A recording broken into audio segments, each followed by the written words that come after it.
Добрый день!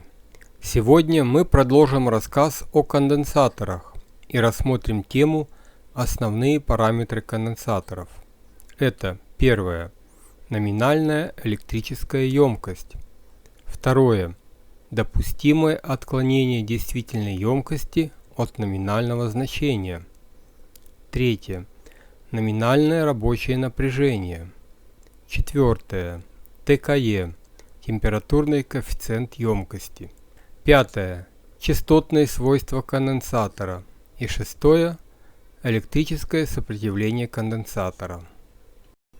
Основной характеристикой конденсатора является его электрическая емкость С, определяемая отношением накапливаемого на обкладках электрического заряда Q к приложенному к обкладкам напряжению U.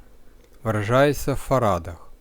С равно Q, деленное на U.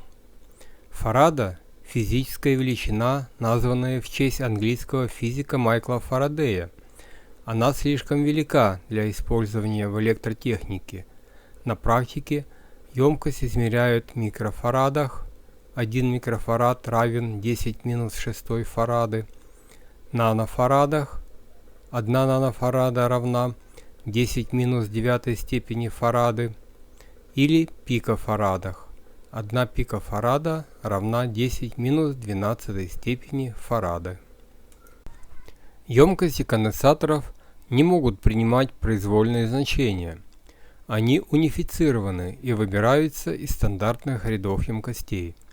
Но чаще всего встречаются в продаже элементы из рядов Е3, Е6, Е12, Е24, реже Е48, Е96 и Е192.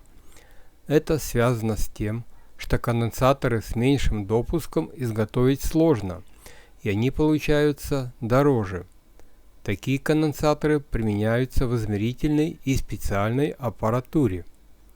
Сейчас вы видите перед собой таблицу с кодовым обозначением и номинальной емкостью конденсаторов из Е3 и Е6 в пико-, нано- и микрофарадах. А это продолжение таблицы.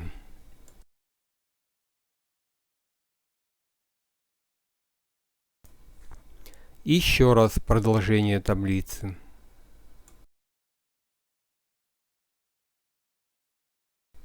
Второй параметр – допустимое отклонение действительной емкости от номинального значения, выражается в процентах. Допустимое отклонение емкости показывает, с какой точностью изготовлен конденсатор и в каком допустимом диапазоне может находиться величина емкости в процентах от номинала. Для измерительных устройств этот параметр выбирается как можно меньшим.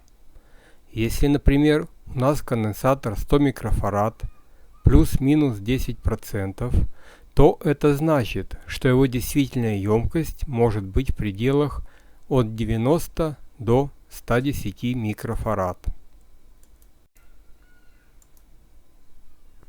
А сейчас перед вами таблица стандартных рядов конденсаторов по допуску емкости. А это таблица буквенного кодирования допустимого отклонения емкости. Третий важный параметр – номинальное рабочее напряжение. Это значение напряжения, обозначенное на конденсаторе, при котором он может работать в заданных условиях в течение срока службы с сохранением параметров в допустимых пределах. На рисунке вверху электролитический конденсатор емкостью 47 микрофарад на рабочее напряжение 100 вольт. Внизу, слева направо. Первое. Пленочный конденсатор емкостью 0,22 микрофарады с допуском плюс-минус 5% и рабочим напряжением 100 вольт. Второй. Пленочный конденсатор емкостью 1 микрофарад с допуском плюс-минус 5% и рабочим напряжением 250 вольт. Третий. керамический конденсатор емкостью 0,1 микрофарады и рабочим напряжением 25 вольт. Четвертое. Керамический конденсатор емкостью 0,5 микрофарады. Также номинальное напряжение – это напряжение, которое выдерживают обкладки конденсатора длительное время. При превышении этого параметра конденсатор выйдет из строя. Для переменного тока руководствуются не действующим, а амплитудным значением напряжения. Например, при выборе конденсатора для пуска электродвигателя на номинальное напряжение 380 вольт нужно использовать конденсатор на рабочее напряжение больше, чем 380 умножить на корень из 2, что равно 537 вольт. То есть нужно брать конденсатор на 600 вольт. А сейчас перед вами таблица буквенного кодирования рабочего напряжения. Четвертый важный параметр – температурный коэффициент емкости. Это коэффициент, отражающий относительное изменение емкости при изменении температуры окружающей среды на 1 градус Цельсия. ppm на градус Цельсия – это миллионная доля на градус Цельсия. На этом рисунке показана цветовая маркировка ТКЕ конденсаторов. ТКЕ конденсаторов может быть положительным, обозначается буквами P или P английской, отрицательным M или N английская, близким к нулю МП или ненормированным буква N. Конденсаторы изготавливаются с различными по ТКЕ типами диэлектриков группы НПО, X7R, Z5U и другие. Обозначение группы ТКЕ наносится на корпус конденсатора или в виде непосредственного обозначения или буквенного кода или цветовой маркировки. Цветовая маркировка может быть выполнена в виде одной или двух цветовых полос, точек, меток. Причем второй цвет не обязательно наносится, он может быть представлен цветом корпуса конденсатора. Для большинства типов конденсаторов в справочных данных приводятся лишь предельные значения относительного отклонения величины емкости конденсатора от номинальной емкости в рабочем диапазоне температур. А сейчас перед вами таблица ТКЕ конденсаторов с линейной зависимостью от температуры. ТКЕ конденсатора очень сильно зависит от материала диэлектрика между обкладками, ведь малейшее температурное изменение толщины диэлектрика вызывает очень большое изменение емкости конденсатора. Наиболее подвержены влиянию температуры керамические конденсаторы, а они хорошо работают на высоких частотах.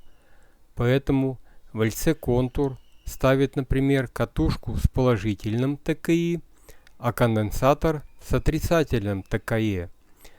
Этим методом добиваются стабильной работы ЛЦ-контура на нужной частоте при изменении температуры окружающей среды.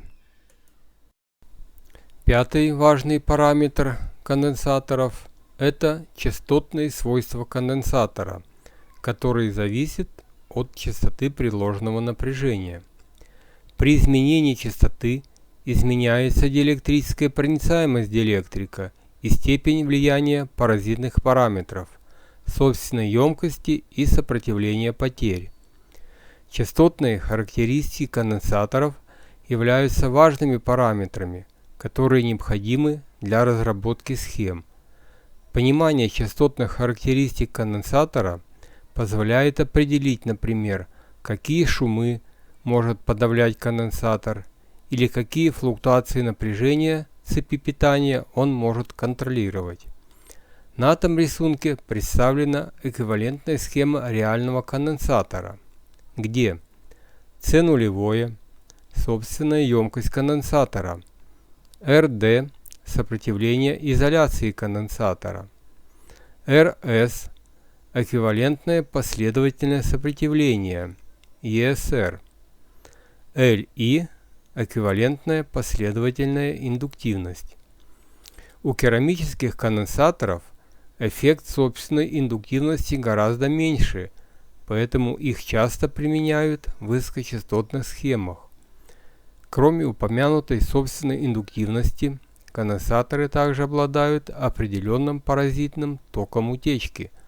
Природа возникновения тока утечки эквивалентна тому случаю, если параллельно конденсатору подключить резистор. Величина тока утечки небольшая, но со временем она может увеличиться, особенно у электролитических конденсаторов. Все упомянутые сопротивления складываются и создают эквивалентное последовательное сопротивление, ЕСР. Исходя из вышесказанного, отметим, что конденсаторы, применяемые в развязывающих цепях, должны обладать малым ЕСР. Это объясняется тем, что последовательное сопротивление ограничивает эффективность подавления пульсаций и помех. Повышение рабочей температуры устройства также значительно влияет на увеличение ЕСР. Поэтому при повышенных рабочих температурах необходимо использовать конденсаторы соответствующего типа. Выводы конденсаторов также вносят паразитную индуктивность, и их выводы необходимо делать как можно короче, особенно если применены конденсаторы малой емкости. Паразитная индуктивность может послужить образованием резонансных паразитных контуров на плате. Учитывая, что паразитная индуктивность выводов составляет порядка 8 наногенри на 1 см длины, конденсатор емкостью 0,1 микрофарады с выводами длиной по 1 см будет иметь паразитный резонанс на частоте около 12,5 МГц. В заключение рассмотрим такой параметр, как электрическое сопротивление конденсатора. Электрическое сопротивление конденсатора характеризует качество диэлектрика, и качество изготовления конденсаторов зависит от типа диэлектрика. Сначала рассмотрим сопротивление конденсатора постоянному току. Конденсатор практически не пропускает постоянный электрический ток, то есть его сопротивление является бесконечно большим для постоянного тока, но это идеальный случай. Через реальный диэлектрик может протекать очень малый ток. Этот ток называется током утечки. Ток утечки является показателем качества диэлектрика, который применяется при изготовлении конденсатора. У современных конденсаторов ток утечки составляет некоторые доли микроампера. Сопротивление конденсатора в таком случае можно вычислить, используя закон Ома для участка цепи, зная величину напряжения, до которой заряжен конденсатор, и ток утечки. Но обычно при решении учебных задач сопротивление конденсатора постоянному току считают бесконечно большим. При включении конденсатора в цепь с переменным током ток свободно проходит через конденсатор. Это объясняется очень просто. Происходит процесс постоянной зарядки и разрядки конденсатора. При этом говорят, что в цепи присутствует емкостное сопротивление конденсатора, помимо активного сопротивления. Итак, конденсатор, который включен в цепь переменного тока, ведет себя как сопротивление, то есть оказывает влияние на силу тока, текущую в цепи. Величина емкостного сопротивления обозначается XC. Его величина связана с частотой тока и определяется формулой XC равно единица, деленная на 2πfc, или равно единица, деленная на омега c, где f – частота переменного тока, омега – угловая частота тока, c – емкость конденсатора. Если конденсатор включен в цепь переменного тока, то в нем не затрачивается мощность, потому что фаза тока сдвинута по отношению к напряжению на π пополам, то есть на 90 градусов. Это показано на данном графике. Если рассмотреть один период колебаний тока в цепи Т, то происходит следующее. При зарядке конденсатора это составляет τ равно 1/4 периода. Энергия в поле конденсатора запасается. На следующем отрезке следующей четверти периода конденсатор разряжается и отдает энергию в цепь. Поэтому емкостное сопротивление называют реактивным. Но следует заметить, что в каждом реальном конденсаторе реальная мощность все же тратится при прохождении через него переменного тока. Это вызвано тем, что происходит изменение в состоянии диэлектрика конденсатора. Помимо этого, существует некоторая утечка в изоляции обкладок конденсатора, поэтому появляется небольшое активное сопротивление, которое как бы включено параллельно конденсатору. Ну, на сегодня все. Не забывайте заходить на мой канал. Продолжайте изучать основы радиоэлектроники. А пока, до свидания. До новых встреч.